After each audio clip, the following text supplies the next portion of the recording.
My name is Sasha Yevelev, and I am the founder of Push Academy. Push Academy was born during the COVID pandemic. When schools shut down, many of us parents became educators out of necessity.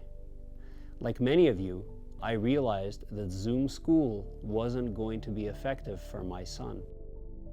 And as I started homeschooling, I quickly discovered a tremendous opportunity to educate and empower my son in ways that traditional school could have never done.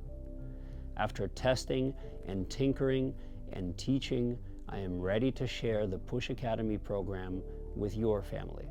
My son Dove is 6 years old. He is in a phase of his life where he's asking me a lot of hard to answer, what's the most questions. Maybe this sounds familiar. Papa, what's the biggest mountain in the world? Papa, what's the fastest car in the world? What's the biggest thing in the world? What's the heaviest thing in the world? Why does he ask me these things, I wonder?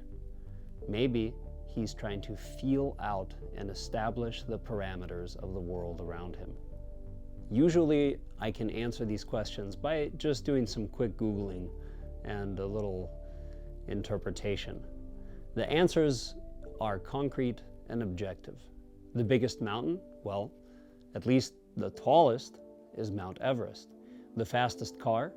The Tuatara hypercar, which hit a speed of 282.9 miles per hour on a closed course in ideal conditions.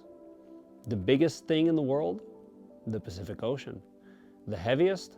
Well, uranium is the heaviest element found in nature. But there's one such question, one he hasn't asked me yet, which has no simple answer.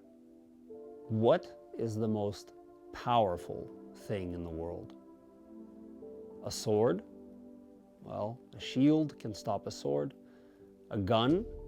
Many things can stop a bullet. A deadly virus? Well, even the deadliest viruses have been stopped by human ingenuity or have burned themselves out eventually. How about the energy stored in a uranium atom? Maybe. But that energy would have never been unleashed without E equals mc squared. It has long been said by many wise people that the most powerful thing in the world is an idea. And that is where I want to begin this Push Academy chess and math course.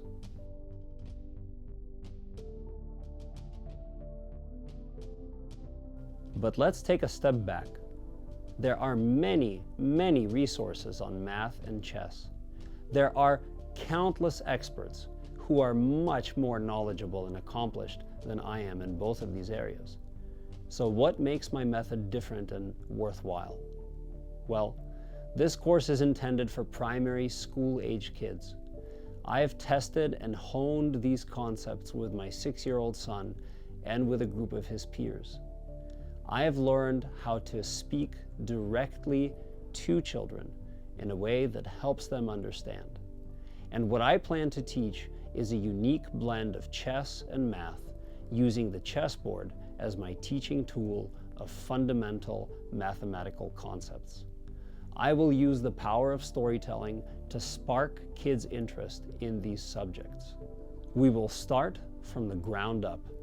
Short, simple lessons will become reliable building blocks to steadily increase your child's proficiency and confidence. Now we come back to the most powerful thing in the world, an idea. What if on your child's educational journey, a bad teacher or frustrating experience plants the idea that your child is bad at math? How powerful is that? Once it takes hold, the bad at math mindset is incredibly insidious. If your child internalizes the idea that they're bad at math, it will alter the entire course of their life. Every decision they make will be influenced by this belief. And I'll confess, I too fell victim to this trap.